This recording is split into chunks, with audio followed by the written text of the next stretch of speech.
Bienvenidos al segmento de Frente con Andrés Japay. En el día de hoy estaremos conociendo la historia de un hombre que a la edad de 17 años conoció a Cristo como Señor y Salvador. Una semana después de haber conocido a Cristo, estaba siendo buscado por un equipo de béisbol profesional para otorgarle una firma, a lo cual él rechazó debido a su encuentro con Cristo. Hoy, 50 años después, vamos a conocer su historia y sabremos qué pasó durante este proceso. Bienvenido, Pastor Samuel Jalpay. Gracias por la invitación, hermano Andrés. Cabe destacar que Samuel no simplemente es un pastor amigo, es mi primo. Por eso usted escucha la coincidencia en el apellido, porque somos primos. Pastor, ¿cómo fue su niñez y de dónde es oriundo el pastor Samuel?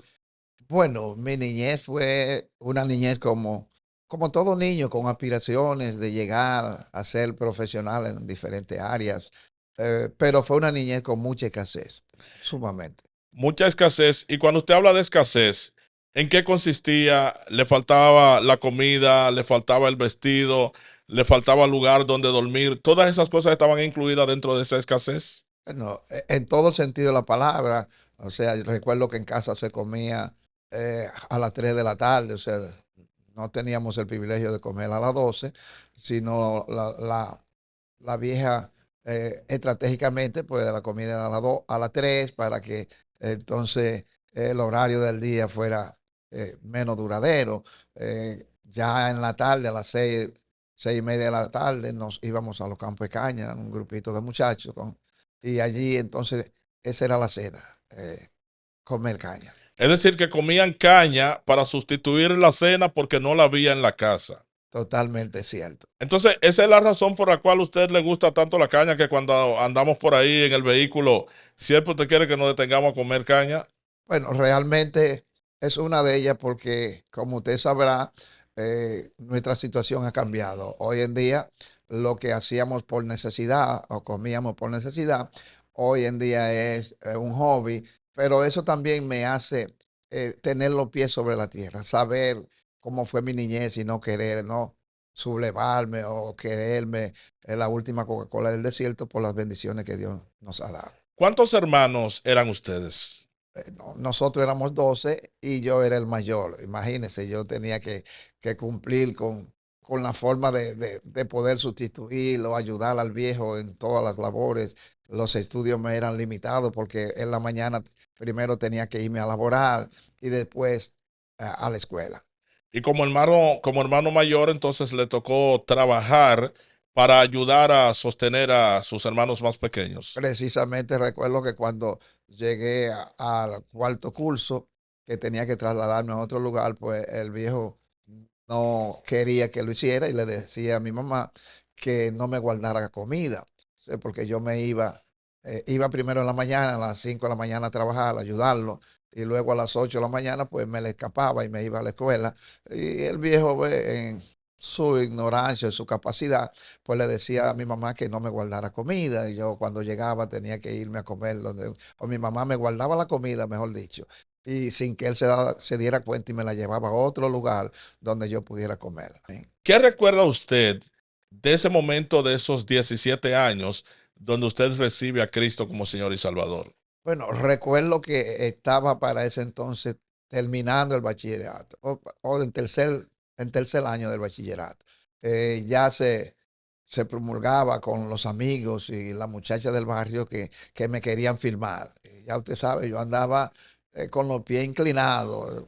Para ese entonces, el ser pelotero era, ya usted sabe. Entonces, recuerdo que vino un scout del Chicago White Sox, vino ofreciéndome $3,000. En ese tiempo. En ese tiempo, estamos hablando de 1973 aproximadamente. ¿Usted recuerda alguno de los peloteros que en ese momento habían recibido firmas por monto de dinero similar a este? Bueno, recuerdo que para ese entonces, unos pocos meses antes habían firmado a Pedro Guerrero, a Santo Vilorio, a algunos peloteros que eran contemporáneos conmigo.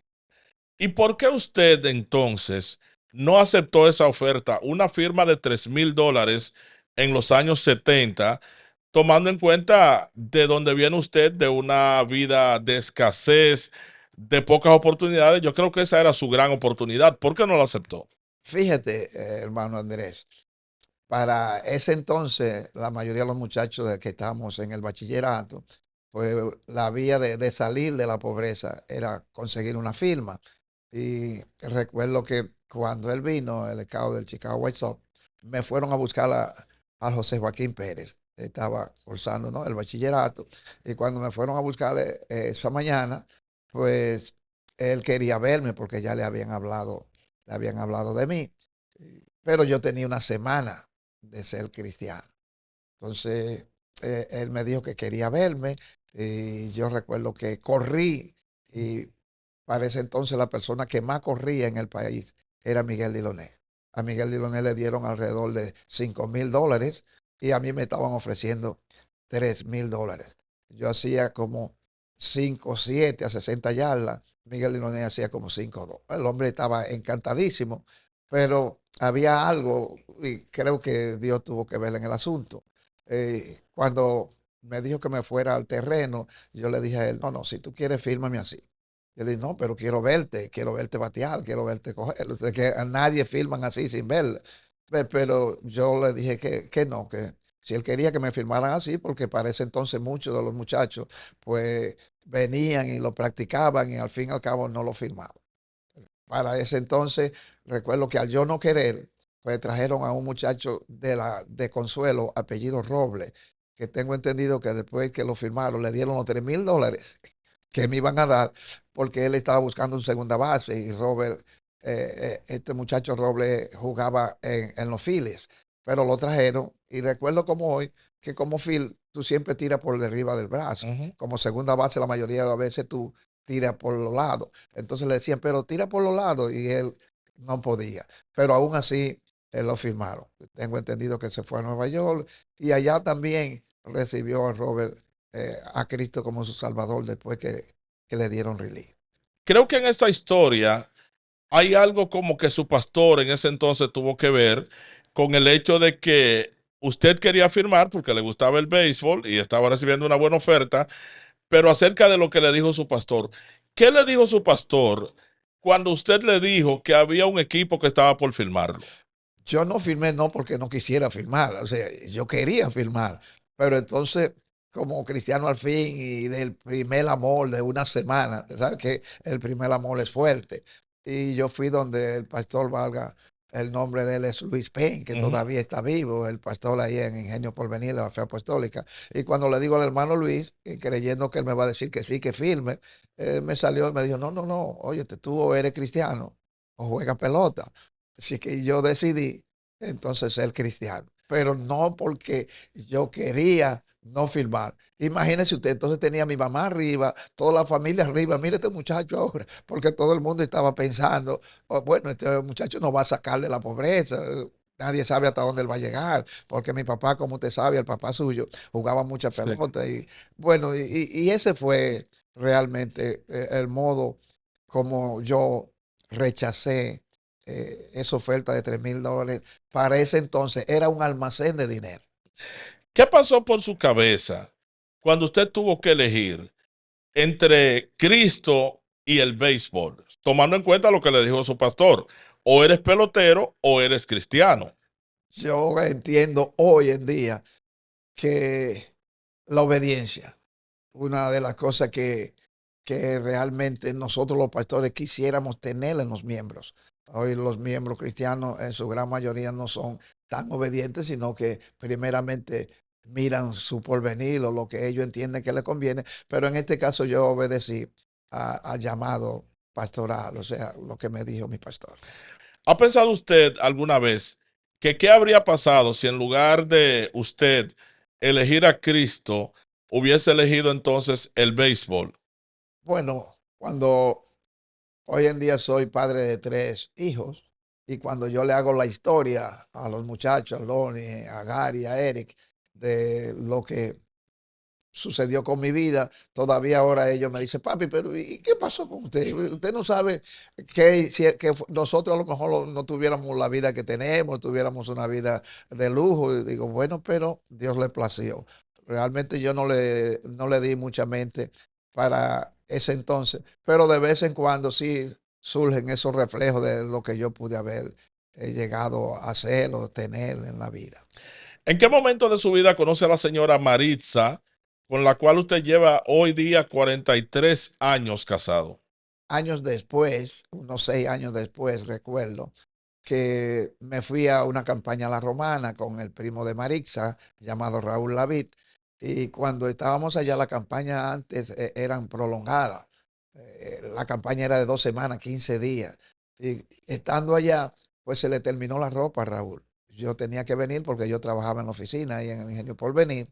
Entonces, Raúl me dijo, vete a casa y búscame ropa y me la trae cuando venga. Cuando fui, pues vi a Marixa de una vez ese flechazo, porque yo venía de una trayectoria de muchas novias. Yo no era tan bonito que encantaba, pero no era tan feo que espantaba. Trabajaba en la oficina, tenía carro, motor, y ya usted Y sabe, era labioso, seguro, ¿verdad? sí, como algunos al país. Entonces ahí donde conoce a Maritza. ¿Qué tiempo después usted se casa con ella? Bueno, yo tuve, como todo en mi vida, yo tuve una presión. Cuando yo fui a donde los padres de Marixa a pedir la mano, sucede que tengo una trayectoria de esas novias, pues cuando llegué a la casa me dijeron, pues tienes 6 meses para casarte, porque aquí tú no vas a venir ni a dañarme los muebles ni a gastarme el gas. Oh my God. ¿Y usted logró casarse en esos 6 meses? Bueno, comenzamos el noviazgo en diciembre y como los alpais que somos usted y yo serios, pues el 12 por cierto, de junio nos casamos, justamente a los 6 meses. Ah, bueno, pues cumplió con su promesa y mire que después de ello han transcurrido ya unos 43 años y algo. Y 3 meses. Y usted lo lleva bien contado. Bueno, en medio de ese proceso, ese transcurso y todas esas cosas, Samuel se traslada a la isla de San Martín. ¿Qué lo llevó a la isla de San Martín? ¿Con qué fines llegó usted allí? Bueno, como usted sabe, nuestra generación o nuestros antepasados son ingleses, entonces vienen de esa isla y yo averigüé a través del acta de nacimiento de los viejos, pero yo puedo conseguir pasaporte inglés y entonces me fui allá a la isla en busca de tener mi pasaporte. ¿Cuántos años duró usted en San Martín? Duramos aproximadamente 18 años. Y durante esos 18 años, usted se mantuvo firme, sirviendo al Señor. ¿Qué desafíos de fe tuvo que enfrentar allí durante esa época? Bueno, yo venía de acá de República Dominicana con una fe muy firme.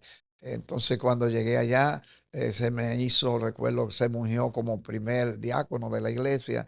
Y así transcurrió hasta que me hicieron asistente pastor, pero sin nombramiento, nada más era de boca. Ok. ¿Hay algún testimonio especial que usted pueda compartir con nosotros que ocurrió con usted durante su estadía en la isla de San Martín? Recuerdo lo especial en San Martín era mantener el testimonio, porque San Martín es bastante pequeño. Y al ser pequeño, pues todo el mundo sabe tus movimientos. Entonces, yo venía como un hombre con un testimonio cristiano muy firme, o sea que no podía darme el lujo que se daban otros. Y recuerdo que cuando llamaba al niño mayor mío, que no podía hacer alguna cosa, porque y él me decía, papi, pero ¿por qué no? Porque yo veo que los otros niños lo hacen. Digo, sí, pero tú eres el hijo del primer diácono de la iglesia. O sea que tenía una presión, no tan solo yo, sino también mi familia. Luego de ese tiempo en la isla de San Martín, Samuel pasa a la ciudad de Nueva York. ¿Cómo llega a Nueva York? ¿Qué lo motiva a ir a Nueva York, donde usted permanece residiendo en el día de hoy? Fue muy duro tomar la decisión para irme a Nueva York, ya que en la casa de nosotros los lunes se reunían alrededor de unos 22 a 25 jóvenes de 16 a 18 años. O sea, ellos me veían a mí como su mentor, al yo tener que abandonarlo. Y lo abandoné precisamente porque el hijo menor se me fue a Virginia. Allí en Virginia, entonces tuvo inconveniente con la vivienda. Entonces yo pedí un permiso en el trabajo, y yo trabajaba en el Hotel Maho Beach y San Martin Guaguaberi Company. Tenía buenos trabajos. Yo para ese entonces tenía 2 vehículos, andaba con radio, era la persona que se encargaba de ir a buscar el gerente o el dueño de la compañía American Line. O sea que me conocía todo el mundo. Cuando yo decido venir para acá, vine precisamente para extenderle la mano a mi hijo porque necesitaba buscarle otra escuela y un lugar donde vivir. Así salí de esa manera. ¿Cuál fue la diferencia más notable que usted pudo encontrar entre la vida en el Caribe y la vida en los Estados Unidos de América? En primer lugar, llego a Nueva York. Yo soy alérgico al frío. O sea, no me gusta el frío. Si usted me va a preguntar todavía, después de casi 25 años o 23 años y tanto, que yo llegué en el 2003, todavía no me acostumbro a la vida de Nueva York. O sea, estoy ahí porque ya soy pastor de una iglesia, porque ya tengo una vida allá, pero si hablamos de adaptación, todavía no me adapto. Y en cuanto a lo que tiene que ver con la ciudad, con la cultura, no ha podido adaptarse completamente. No, porque imagínense, venimos de acá, de República Dominicana, donde los viejos no criaron, ya usted sabe, saluda, no puede pasarle una persona. Y allí tú llegas, bueno, para ese entonces, estamos hablando de 23 y pico de años atrás, yo llegaba y me subía a los elevadores y decía buenos días, o good morning, o good afternoon, porque ya uno dominaba un poquito el inglés. Y tú estabas hablando con la pared, ninguno de esos morenos te contestaban.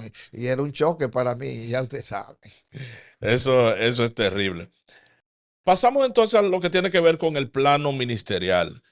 ¿Cómo inicia Samuel en el ministerio pastoral? Bueno, yo llego allá a una iglesia llamada Jehová Shalom. En Jehová Shalom, pues cuando yo llego, tengo la sorpresa de que todo el mundo era doctor allá, el único paciente era yo. ¿Cómo así? Explique eso, que todo el mundo era En el doctor. sentido de que todo el mundo era doctor en teología, que habían ido al instituto y bueno, y me dicen cuando yo llego, bueno, tú tienes que estudiar porque tú no puedes quedarte así. Tú tienes un buen fundamento cristiano, tienes la unción, pero te hace falta el conocimiento.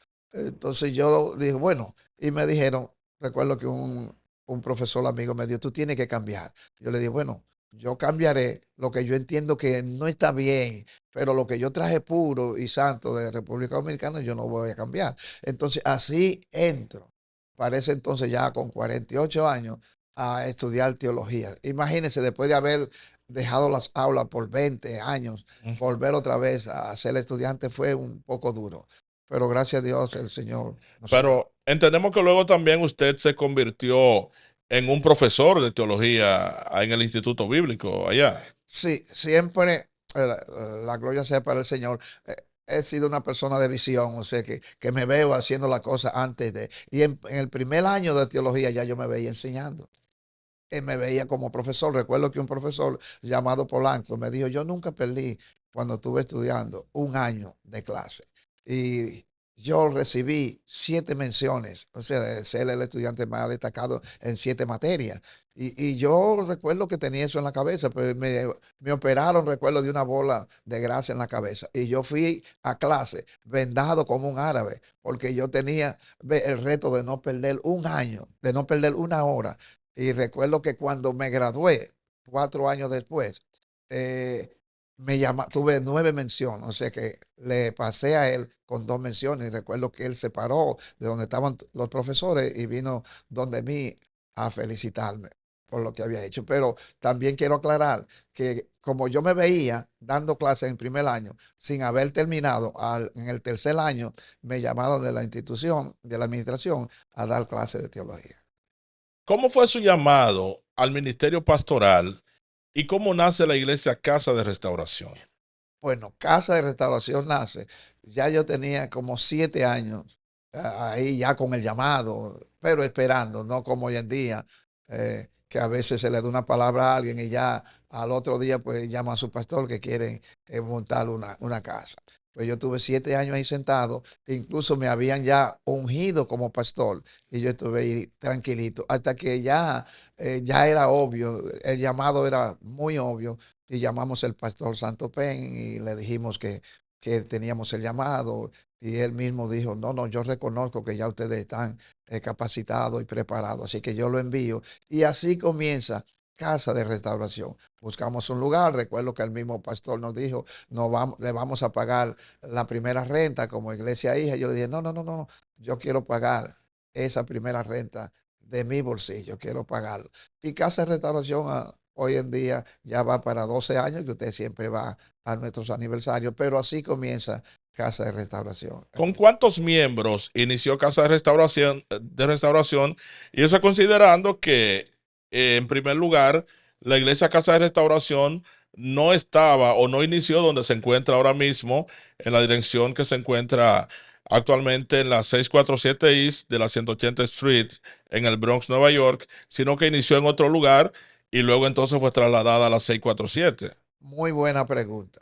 Recuerdo que nosotros, cuando decido abrir casa para el Señor, se me ofrece, el pastor me ofrece que me iba a mandar a dos líderes. Y yo le dije, no, no, no, nosotros vamos a comenzar. Justamente mi esposa, la tía de mi esposa, uno de los nietos llamado Junior y este es su servidor. O sea, comenzamos con 4 personas. O sea, todo lo que usted ve hoy como casa de restauración, tenemos ya una membresía de unas 100 personas aproximadamente o más.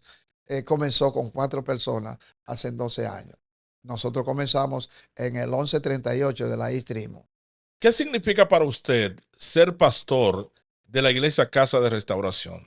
Pastorear personas para llevar al cielo es difícil donde quiera, pero creo que en Nueva York es mucho más difícil pastorear que aquí en Dominicana. ¿Por qué? El sentido, nosotros tenemos personas de diferentes países, de diferentes nacionalidades, y cada cual viene con forma diferente. Creo que un ejemplo, usted aquí tiene dominicanos, tiene gente de acá, pero yo tengo gente de boricua, hondureño, de diferente. Entonces, es un poco difícil, pero Dios nos ha ayudado hasta acá. Hoy día vemos que mucha gente andan detrás del ministerio pastoral y están locos por ser pastores. ¿Usted fue de esa persona que estaba loco por pastorear o era de lo que rehusaba al llamado pastoral? Qué bien. Recuerdo que cuando fui creciendo en el Ingenio Porvenir y que se me vio el potencial, pues el pastor Luis Payne me dijo que me iba a mandar a San Juan, por allá, por Samaná, lejísimo. Yo cogí miedo y así fue que me motivé a irme a la isla de San Martín, corriéndole al llamado. Me fui a la isla de San Martín. O sea, que se fue a San Martín corriéndole al llamado al ministerio pastoral, pero tuvo que abrazarlo entonces en Nueva York. No, desde antes en San Martín entonces me pusieron como asistente del pastor, o sea que el llamado me perseguía, pero realmente no eran mis planes el estar pastoreando. ¿Cuál ha sido uno de los momentos más difíciles que a usted ha tenido que enfrentar en el ministerio pastoral? Bueno, recuerdo que tenemos una iglesia hija en Aruba y estaba en Aruba con mi esposa y yo, fuimos allá y estando allá, pues supimos que parte de la membresía, por un malentendido entre ellos, tuvieron un inconveniente y se dividieron, o sea, se fueron personas que nosotros teníamos ahí. ¿Le ha tocado llorar en ese proceso del ministerio pastoral? Ese fue uno de los días donde yo lloré cuando supe que los hermanos tenían conflicto. Sí he llorado. Ya que usted menciona la iglesia en Aruba, ¿hasta qué lugares se ha extendido Casa de Restauración? Además de Nueva York, Aruba, ¿a dónde más ha llegado Casa de Nosotros Restauración? tenemos casa de restauración en La Vega. Tenemos también, teníamos, hace mucho que no voy, por cierto, teníamos allá en Nicaragua una casa de restauración y ahora estamos construyendo un templo ahí en Villa España, en las Canarias, que dentro de pocos meses queremos inaugurar acá en San Pedro de Macorís. Bien, y debemos aclarar que cuando decimos Casa de Restauración en La Vega, estamos hablando de La Vega, República La Dominicana, Vega, República para Dominicana. que no vayan a entender que estamos hablando de Las Vegas en los Estados Unidos. Bien, pastor, ¿cómo ha bendecido Dios su vida y su familia durante todos estos años? Sí, yo creo que soy una persona bendecida y una de las cosas que enseño que no ando detrás de la bendición corre detrás de mí. Sinceramente Dios nos ha bendecido de manera espiritual, de manera secular, de una forma extraordinaria. ¿Qué principio de vida usted aplica constantemente que lo ha sostenido durante su ministerio pastoral? Bueno, yo siempre aplico que cuando lo haya hecho todo, siervo inútil soy. O sea, yo siempre entiendo que después de 50 años, todavía a la hora de yo ministrar, cuando me voy a subir al altar, estoy temblando. ¿Qué consejo usted le puede dar a un joven que tiene que elegir entre cumplir su propio sueño y el ministerio al cual Dios lo está llamando? Una de las cosas que enseño es que el sueño de Dios siempre será superior al sueño nuestro. ¿Qué significa para usted ser un hombre bendecido por Dios en todo el sentido de la palabra? Bueno, digo bendecido en todo el sentido de la palabra porque para mí lo principal es tener una relación con Cristo. Un ejemplo, estoy de vacaciones acá en estos días, pero recuerdo que el viernes pasado voy a una ferretería y ahí en la ferretería, hablando con los dueños de la ferretería, pues el Espíritu Santo nos toma, le damos palabras a esa gente y esa gente están llorando y esa gente entiende que Dios está con nosotros. ¿Qué legado le gustaría dejar a su familia? Bueno, cada persona o cada pastor quiere que sus hijos sean pastor, pero realmente el legado que quiero dejar a mi familia es que ellos sean buenos creyentes, buenos creyentes. Creo que he dado ejemplo a mis hijos de que he puesto a Dios siempre en primer lugar. Recuerdo que dando clases en el instituto, a veces los cumpleaños de ellos, los aniversarios de boda, me iba primero a cumplir con mi faena espiritual y luego entonces lo de la familia. ¿En algún momento usted piensa retirarse del ministerio o es de los que dice que va a morir con la bota puesta? No creo, bueno, ya usted ve, estamos construyendo casa aquí para el Señor y estamos buscando pues, una persona, ya sea dama o caballero, que reúna las condiciones para pastorear esa iglesia, porque nosotros, mi esposa y yo no vamos a estar pastoreando, sino vamos a estar supervisando y viajando a otros lugares que tenemos. ¿Qué es lo que sucede? Que hoy en día, tanto aquí, o vamos a hablar de Nueva York, hay muchos hermanos que reúnen condiciones, pero ¿qué es lo que sucede? Ellos quieren el ministerio, quieren el privilegio de ser pastor, pero no el sacrificio. Yo estoy buscando a alguien que reconozca que necesita tener el sacrificio y después el privilegio. Finalmente, pastor, ¿cómo le gustaría ser recordado? Me gustaría ser recordado como un hombre de Dios, una persona que, que en un momento de crisis, en un momento difícil, en un momento duro, siempre ha puesto a Dios en primer lugar. Siempre en mi vida, en los momentos difíciles, recuerdo que perdí empleo y cuando ya pensábamos que nos íbamos a regresar acá o nos íbamos a ir a Francia porque tenemos pasaporte francés o nos íbamos a ir a Miami. Recuerdo que me estaban ofreciendo una iglesia allá, pero eh, buscamos la dirección de Dios y nos quedamos en Nueva York y hoy tenemos una iglesia donde estamos preparando gente para el cielo y una iglesia reconocida como una iglesia de Dios. Bien, pastor, gracias por estar con nosotros. A usted le animo a que se suscriba a, a nuestro canal, comparta este contenido para que siga siendo de bendición para cada uno de los demás. Hasta aquí el segmento de Frente con Andrés Japay.